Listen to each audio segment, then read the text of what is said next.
Muy buenos días, hermanos. Feliz sábado. Dios los bendiga. Estamos felices de compartir con ustedes el estudio de la palabra de Dios. Y hoy vamos a hacer un repaso muy pequeño, muy corto de la lección de escuela sabática. De hecho, no estaba dentro de mis planes hablar de o hacer un repaso de la escuela sabática.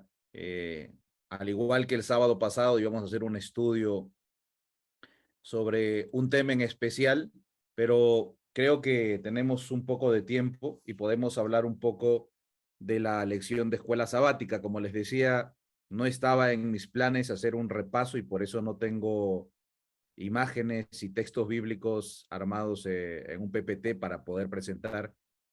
Hace un momento estaba viendo la lección de escuela sabática, ya la había visto durante la semana, y tiene un tema importante, interesante para los que lo estudiaron, y el título es Guárdense de toda avaricia.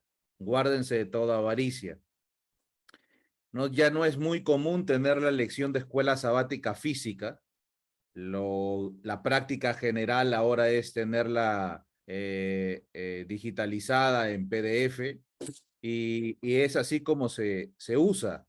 Yo tengo la lección de escuela sabática física, la verdad yo lo utilizo en lo que bajo de internet. Esta es de mi mamá, que hasta hoy está suscrita todos los años y le llega esta lección que es muy bonita, es de un tamaño más grande, con espiral, y esa es la que hoy utiliza ella. Volviendo al título de la lección, es Guárdense de toda avaricia. Y el versículo de memoria, usted lo puede encontrar en el libro de Lucas, capítulo 12, versículo 15.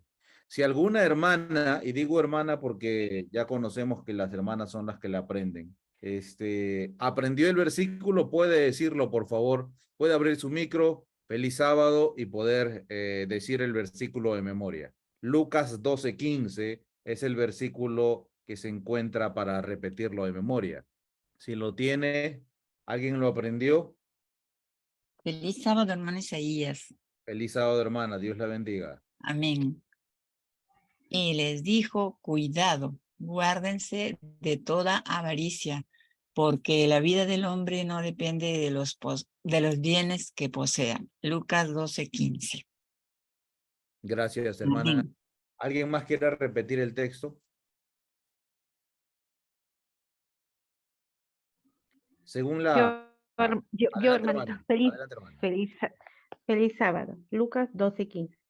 Y les dijo, mirad y guardaos de toda avaricia, porque la vida del hombre no consiste en la abundancia de los bienes que posee. Amén. Muy bien, hermana. Gracias. Cuando Dios hizo al hombre, nosotros encontramos que en el Edén el Señor le dio todo lo necesario para que sea feliz. Encontramos que cuando el hombre es creado, al principio, Adán y Eva, no tienen la ropa que nosotros hoy por hoy poseemos, y su felicidad estaba basada en esa comunión con Dios. Es así como se presenta la Escritura. Después del pecado, las circunstancias cambian y el hombre necesita algunas cosas más para poder vivir, para suplir su vida. Y de allí en adelante encontramos de que son los que se rebelan y se apartan de Dios los que empiezan a atesorar cosas materiales.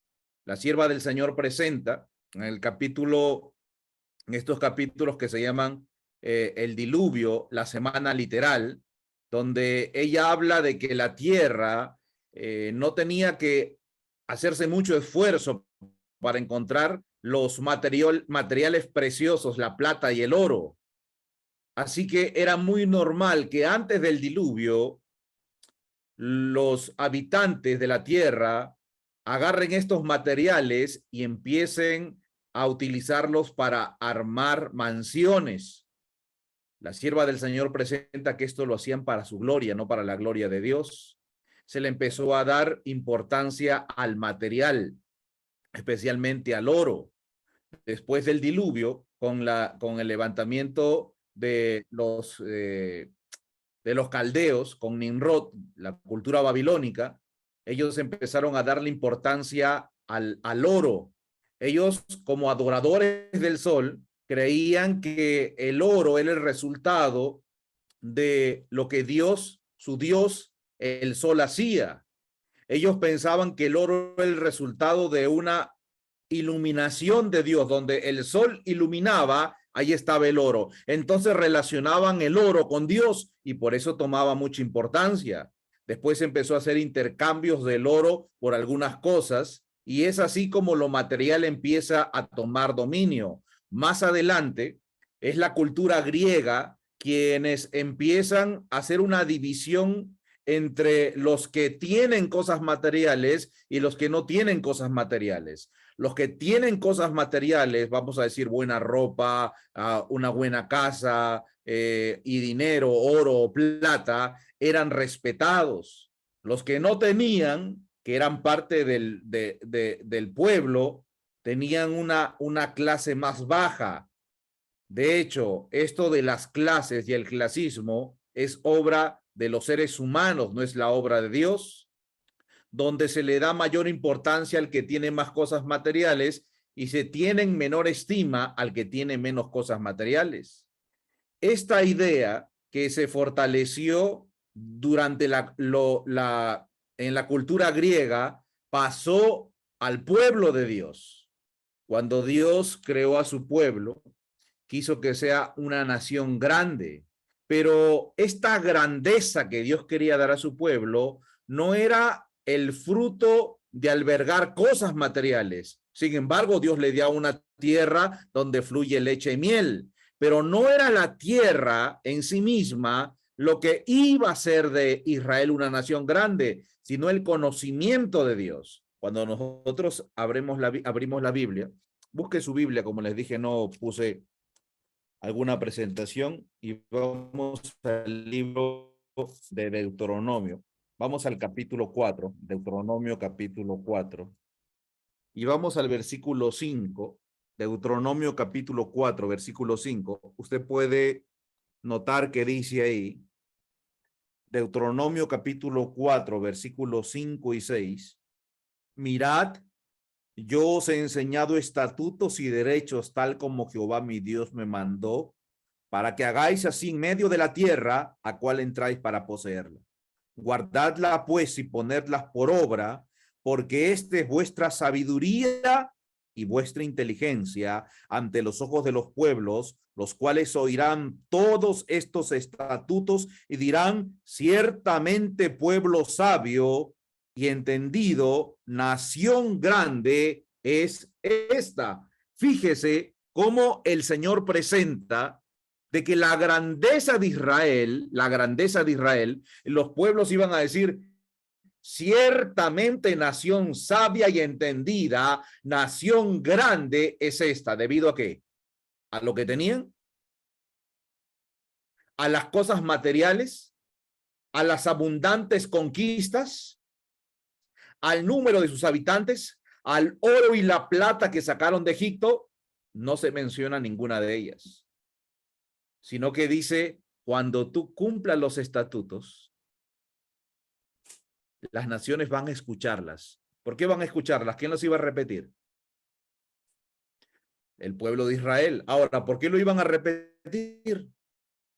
¿Por qué lo iban a repetir?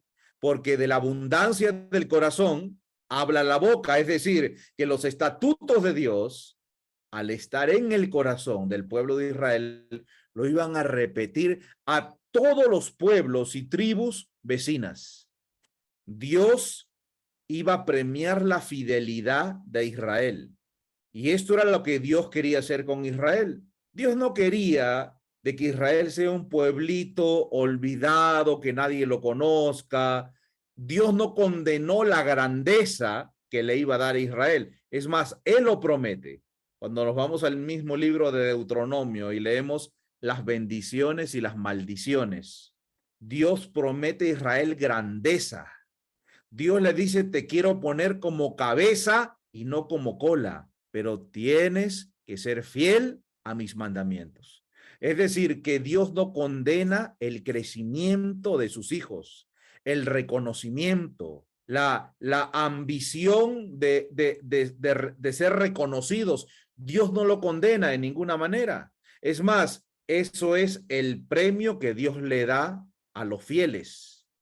Lo hizo con José, lo hizo con Daniel y lo hizo también en una parte con su pueblo durante el gobierno de David y de Salomón. Pero todo era el resultado de la fidelidad.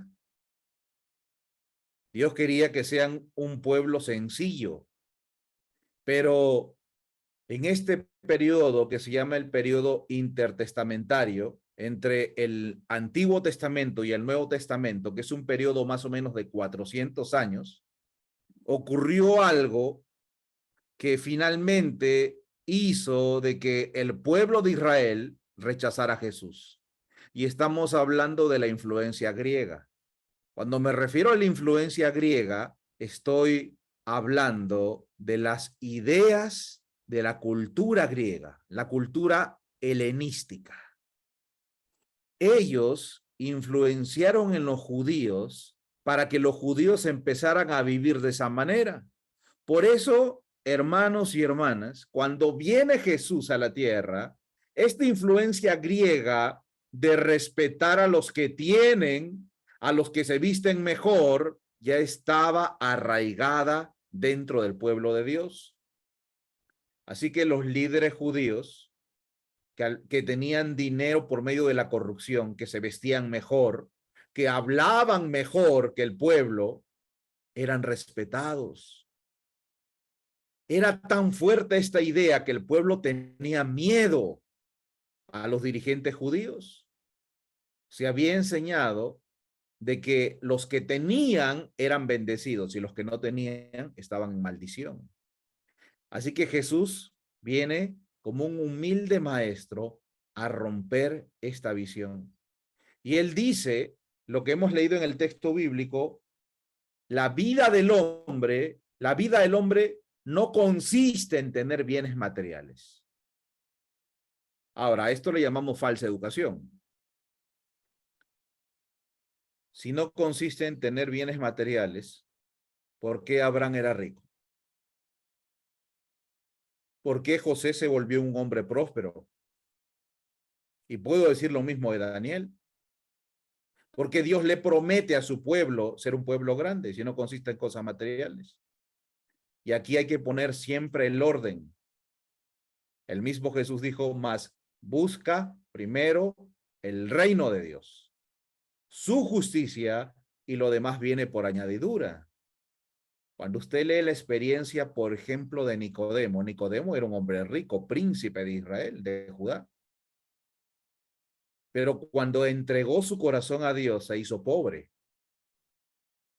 No es que se hizo más rico, se hizo pobre, porque Nicodemo le tocó vivir en un tiempo en que la iglesia cristiana era una iglesia naciente, sin propiedades, sin riquezas, sin organizaciones como hoy existen, y Nicodemo tuvo que poner toda su riqueza para que esta iglesia pequeña y pobre prosperara. Quedó pobre en bienes materiales, dice la sierva del Señor, pero rico en el Señor. Entonces Dios actúa de manera distinta a veces. Entonces, porque si usted entiende, si soy fiel a Dios, entonces voy a ser rico, eso se llama evangelio de la prosperidad. Dios le da a quien él quiere y a quien lo va a utilizar de manera sabia. Porque la riqueza que Dios da en primer lugar es la riqueza de espíritu. Le pregunto, esta mujer que estaba dando su ofrenda, esta viuda pobre dando su ofrenda en el templo, ¿era rica o era pobre? Le escucho. Si alguien abre su micro y me dice, al punto, esta mujer, la viuda pobre que estaba dando lo último que tenía en el templo, y Jesús la miró, la vio, ¿era rica o era pobre? Pobre. Marta, nuestra hermana Marta nos dice que era pobre. ¿Quién más quiere opinar? A ver, ¿era rico o era pobre? Era pobre en bienes materiales, pero muy rica espiritualmente. Y así es claro, como lo dice nuestra hermana Celide, ¿verdad? En bienes materiales era pobre, pero la riqueza de espíritu lo mostró en su fidelidad a Dios. A pesar de la circunstancia adversa, ella siguió siendo fiel a Dios.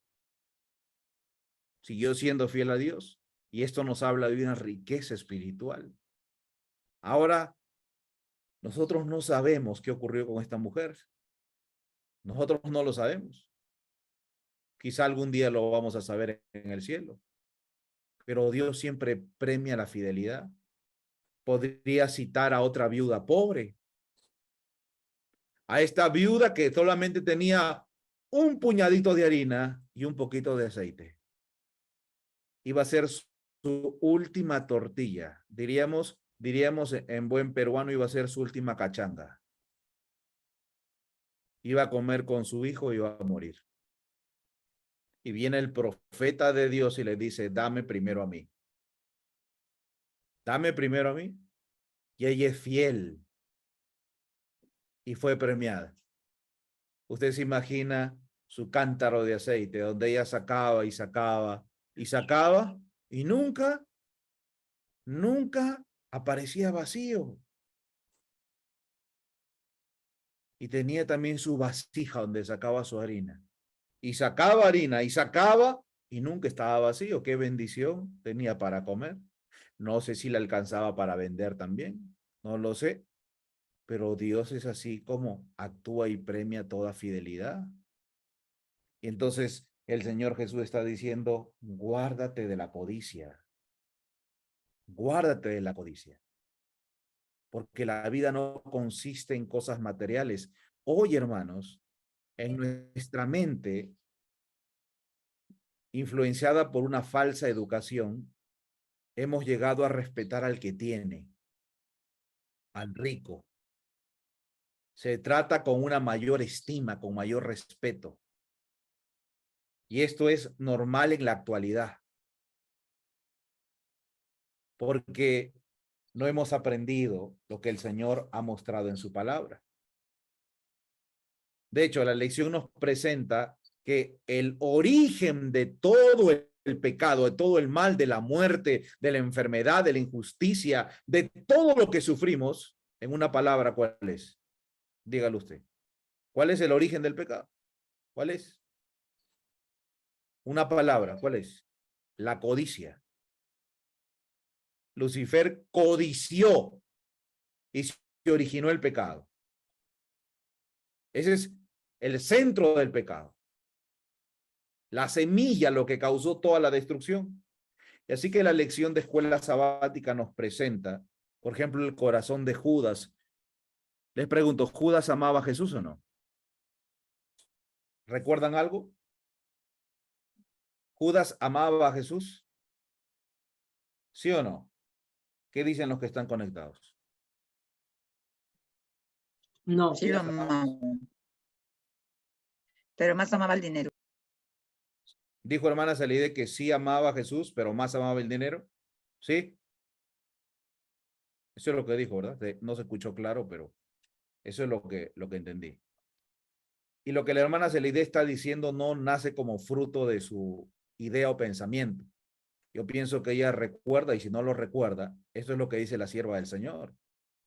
Judas admiraba y amaba a Jesús y quería, deseaba transformar su corazón, pero era codicioso. Y el amor al dinero terminó por haciendo de que él ame más las cosas materiales que a Jesús. Él amaba a Jesús. Él quería ser un buen cristiano, pero la codicia terminó gobernando su vida. Judas era un hombre que pensaba en sí mismo. Hablábamos hace un tiempo atrás, unas semanas, de las ofrendas, ¿se acuerdan? Y yo he conocido he conocido mucha gente que no ofrendan. De hecho, era una práctica muy general. Usted sabe, no solamente he trabajado con jóvenes aquí, sino en diferentes lugares. Y los jóvenes en diferentes escuelas se justifican en no ofrendar porque dicen, no, es que no tengo. A veces me mandan un poquito, no tengo.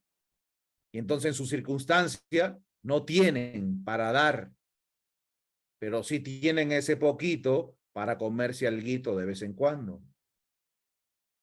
Y esa costumbre de ofrendar no es una costumbre en nuestra vida. La sierva del Señor dice que con la ofrenda manifestamos nuestra gratitud a Dios. Y a veces los que pretenden ser fieles dicen, alcanzan hasta el diezmo, pero no la ofrenda, porque es un sacrificio muy duro. Necesito para mí. Judas pensaba en sí mismo, no pensaba más allá. La lección presenta la experiencia de Ananías y Zafira, un matrimonio que vio la iglesia con necesidad y dijo, bueno, nosotros tenemos un terrenito, lo vamos a vender y lo que nos den por ese terreno lo vamos a ofrendar para esta iglesia que están haciendo. Y cuando van a venderlo, lo venden a un precio que salió más de lo que ellos pensaban quizá y dijeron, este es mucho dinero.